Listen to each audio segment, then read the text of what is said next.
Hey guys! Welcome to JB's Daily Vlog! Isang guro na napadpad dito sa Thailand. Ngayon ay Friday ng hapon at start ng weekend at may nag-invite sa atin na mag-pickleball kaya samahan niyo ako. Let's go! At ngayon sumakay ako ng train papunta sa Benjamin Park. Bumili na ako ng saging, tubig at snacks. If you are staying here in Bangkok, mas wala kang masyadong ginagawa, pwede mong visit ang Benjamin Park. Or kung isa kang turista na nagpaplano pumunta dito sa Bangkok, isa to sa tourist spot na dapat mong puntahan, Benjamin Park. Picturesque ang area.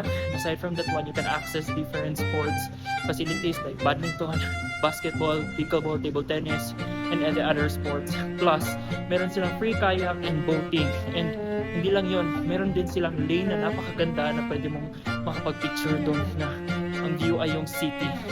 Plus yung lane talaga is napakaganda. Plus ang daming flowers, ang daming trees.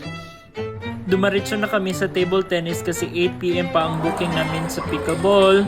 So kung tumatambay ka lang sa apartment mo o sa inyong condominium, pumunta ka na sa Benjamin para mag-exercise. Lahat ng court dito ay libre, kaya mag-download ka lang ng app para magpabook.